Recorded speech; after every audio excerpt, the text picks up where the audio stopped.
לילה טוב.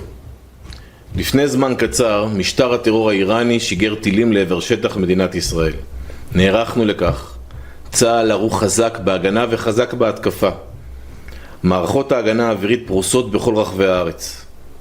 בשעה זו הרמטכ"ל מקיים הערכת מצב עם פורום המטה הכללי ומאשר תוכניות להמשך. משטר הטרור האיראני ביצע טעות חמורה כאשר בחר פעם נוספת בטרור.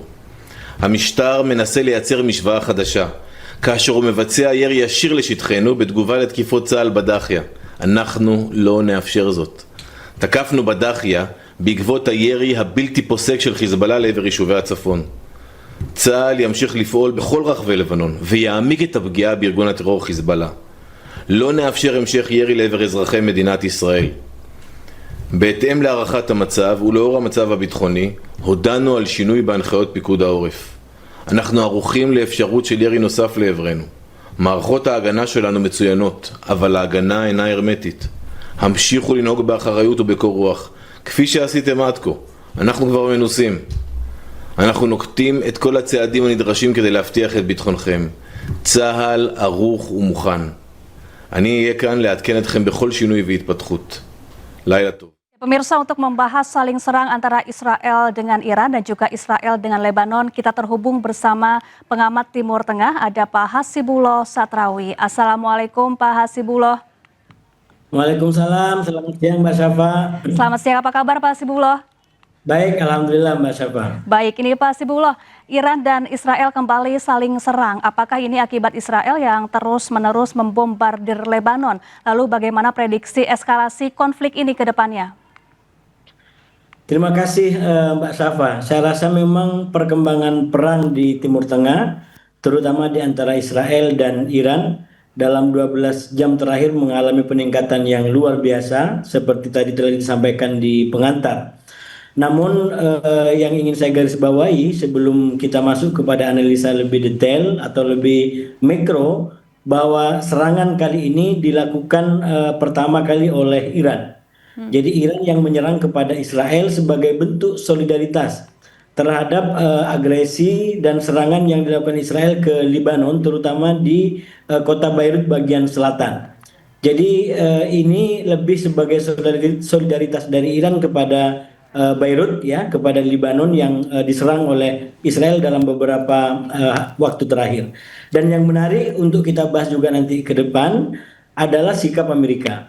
Bahwa ketika Iran sudah mulai menyerang Israel, itu Donald Trump buru-buru memberikan pernyataan bahwa dia ingin menelpon Netanyahu dan meminta Netanyahu untuk tidak melakukan serangan balasan. Tapi kita ikutin beberapa jam kemudian ternyata Israel melakukan sebuah serangan balasan ke kota-kota yang cukup banyak di Iran dan tadi telah disampaikan.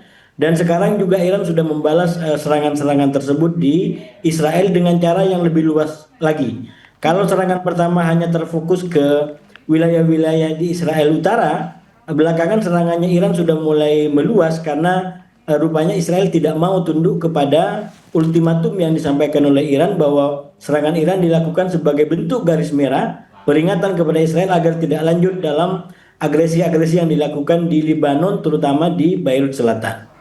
Nah, Mbak Syafa, dari fakta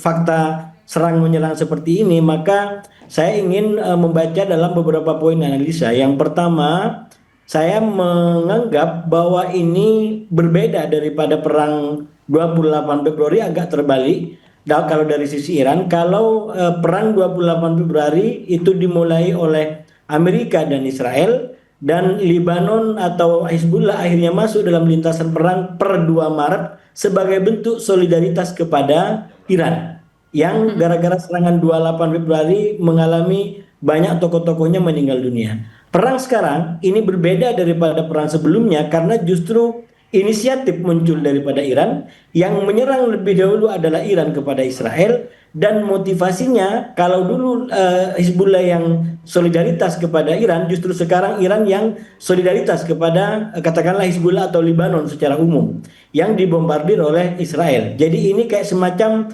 bentuk pembelaan, bentuk perlindungan yang diberikan oleh Iran kepada Hizbullah atau Lebanon. Kalau Lebanon mungkin masih akan debatable karena akan ada tokoh-tokoh yang tidak merasa diuntungkan dengan kehadiran Iran. Jadi ini lebih kepada perlindungan Iran yang coba diberikan kepada Hizbullah di Lebanon. Dan yang kedua, yang bagi saya adalah menarik, justru dari sisi Israel. Saya mencatat dari sisi Israel, sebenarnya Israel semenjak 8 April, di mana gencatan senjata dilakukan di antara Amerika dengan Iran, itu sudah melakukan berbagai macam manuver untuk merusak gencatan senjata ini. Oleh karena itu, berbagai macam krisis yang terjadi di Lebanon itu dilakukan oleh Hizbullah dari 8 April terutama dalam rangka satu, mungkin bacaan saya ingin merusak perundingan yang sedang terjalin di antara Amerika dengan Iran, dan yang kedua itu juga cara dia untuk tidak tunduk kepada dikte ataupun politik Iran atau gaya Iran yang ingin mendikte Amerika dan Israel tidak mau tunduk itu. Karena itu dia bikin front tersendiri di Lebanon dengan cara terus masuk ke dalam.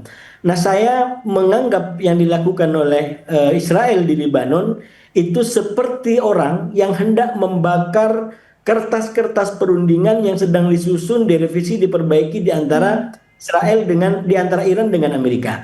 Nah, saya mencatat ada dua momentum penting sebelum sekarang. Yang pertama kurang lebih terjadi di awal bulan Juni yang beberapa hari yang lalu, di mana kita ikutin Iran terpancing dengan apa yang dilakukan oleh Hizbullah, yaitu dengan cara mengaitkan secara langsung terhadap apa yang terjadi di Lebanon dengan apa yang dia rundingkan dengan Amerika. Bahkan waktu itu sempat mengancam bahwa kalau Israel terus melakukan eskalasi di Lebanon, maka dia akan menarik diri dari surat menyurat atau dari perundingan, hingga akhirnya Amerika kembali mengeras kepada Netanyahu dan memaksa Netanyahu untuk tidak melakukan eskalasi. Saya menganggap itu sikap Iran sudah terpancing dengan katakanlah politiknya Netanyahu yang ingin sengaja memang membakar perundingan di antara Iran dengan Amerika. Nah, yang terjadi hari ini, yang terjadi pagi ini, kalau bagi saya adalah bentuk sempurna yang diharapkan oleh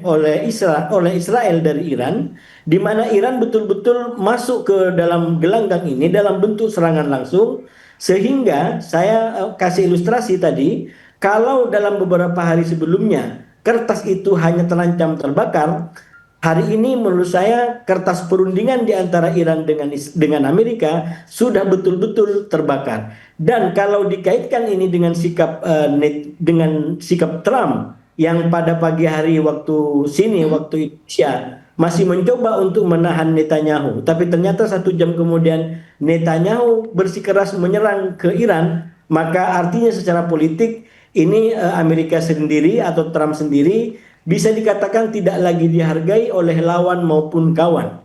Tidak dihargai oleh lawan karena Iran sudah pasti dia punya keinginan daripada perundingan ini semua, dan tidak dihargai oleh kawan artinya Netanyahu sendiri, Israel sendiri yang jelas-jelas diminta oleh Trump untuk tidak membalas ini tetap membalas. Bahkan beberapa tokoh dari Demokrat di Amerika mengatakan bahwa sikap Israel ini adalah sebuah penghinaan yang sangat nyata terhadap Presiden Amerika, terhadap Amerika secara umum.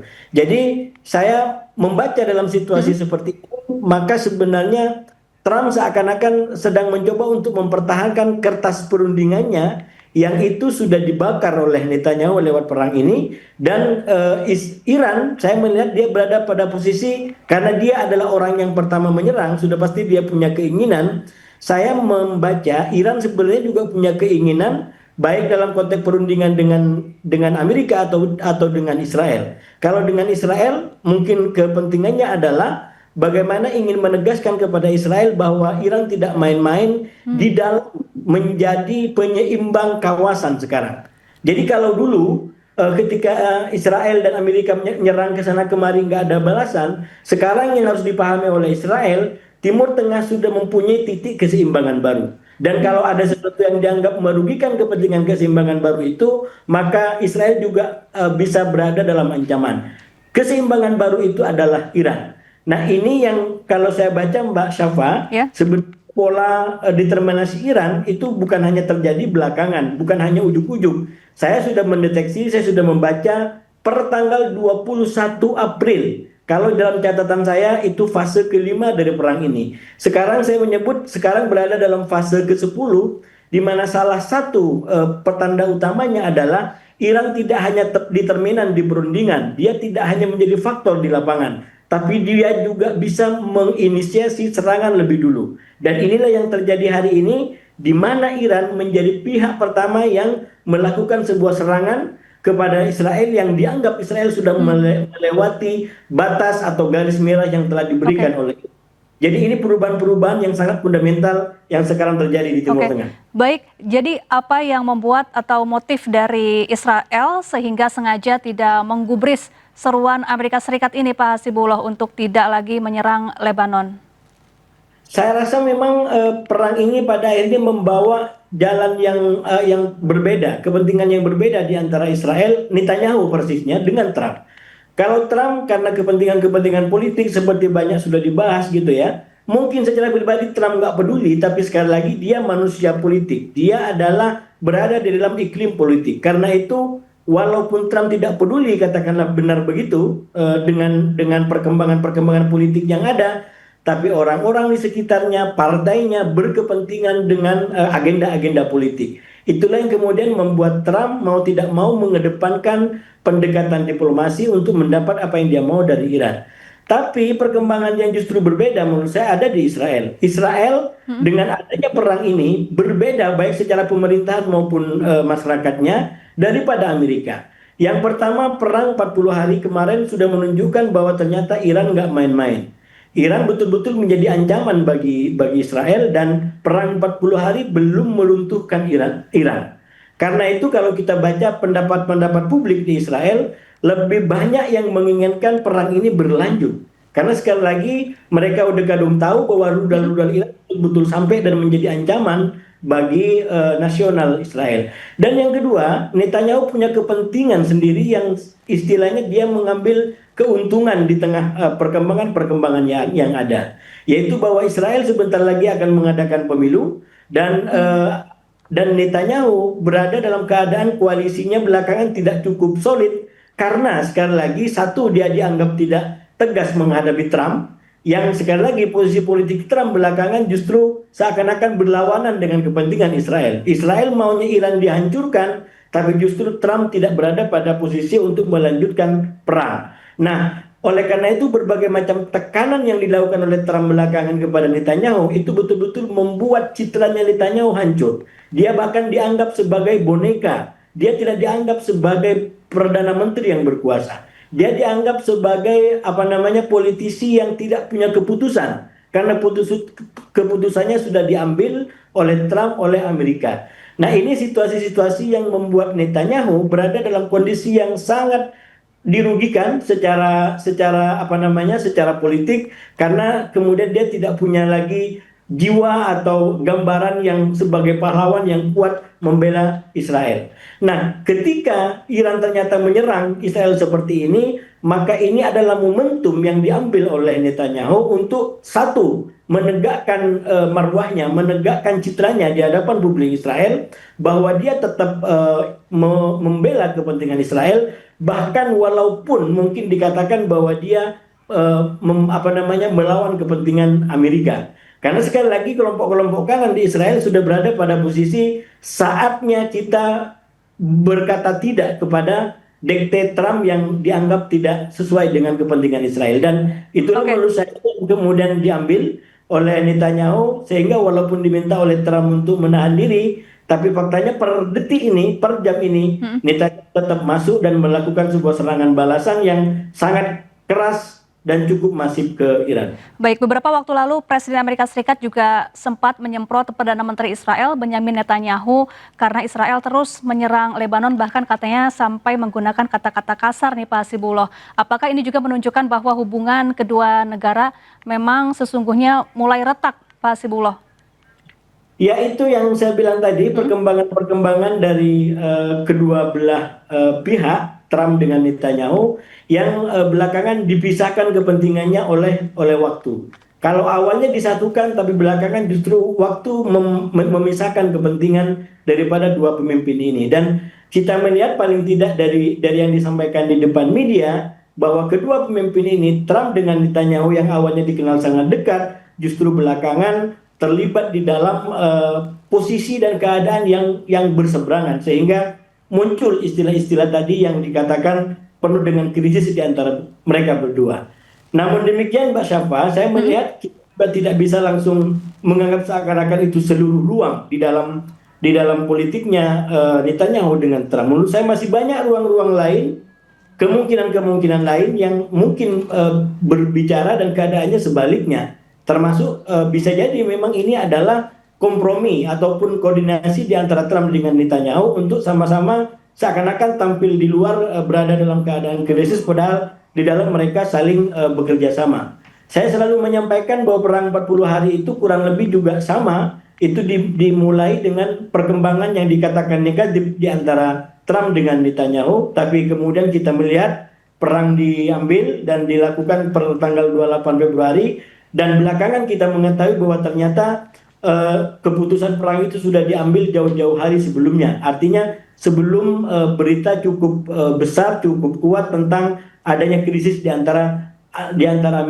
Netanyahu dengan Donald Trump. Baik. Nah ini bagi saya juga kemungkinannya sekarang ada, karena walaupun dinyatakan di depan media bahwa Trump minta Netanyahu untuk tidak membalas, tapi kenyataannya dia membalas. Saya menduga juga tetap ada kemungkinan lain, yaitu bahwa Netanyahu berbagi peran dengan Amerika, Trump berbagi peran dengan Netanyahu, dan saya malah melihat ini bisa mengerucut kepada satu skenario yang saya sampaikan dari awal, bahwa ini bisa mengikuti skenario katakanlah perundingan damai atau gencatan senjata di antara Amerika dengan Houthi, di mana itu dilakukan secara sepihak tanpa melalui Israel, dan sangat mungkin ini cara Amerika untuk mundur daripada perang ini, lalu kemudian Israel yang akan melanjutkan perang menghadapi musuh-musuhnya di Timur Tengah, terutama Iran dan juga Houthi. Yang dalam 1 jam terakhir sudah menyatakan ikut dalam perang ini. Oke, baik, terakhir Pak Hasibullah, melihat kondisi saat ini, lalu bagaimana nasib upaya negosiasi damai antara Amerika Serikat dengan Iran? Saya rasa ini menjadi perkembangan yang menarik dan kita bisa lihat dalam 1-2 hari ke depan. Kalau ini betul-betul menjadi perang yang tidak diskenariokan, maka ini akan lebih besar lagi eskalasinya di kedua belah pihak, bahkan mungkin juga di proksi-proksinya Iran di kawasan termasuk Houthi. Tapi kalau ini bagian daripada upaya untuk menekan, terutama menekan Amerika agar segera deal dengan kesepahamannya, maka saya menduga dalam beberapa hari ke depan akan mengalami kayak semacam penurunan. Dan itu muncul sebenarnya secara analisis karena di Israel sekarang mulai ada berita-berita bahwa perang ini diperkirakan hanya akan berlangsung beberapa hari. Jadi sangat mungkin perang ini juga dilakukan untuk yang saya bilang memberikan tekanan kepada ruang perundingan yang sedang berlangsung. Jadi ini kayak semacam dua ruangan perang dan dua perundingan. Dan di antara dua kamar ini ada pintu yang menghubungkan keduanya. Sekali lagi ini tidak bisa terpisah daripada perundingan yang sedang berlangsung. Baik, terima kasih Pak Hasibullah Satrawi, pengamat Timur Tengah, telah bergabung bersama kami di Breaking News. Selamat beraktivitas kembali dan salam sehat. Terima kasih Mbak Syafa. Ya pemirsa, jangan kemana-mana, Breaking News akan kembali sesaat lagi. Tetaplah bersama kami.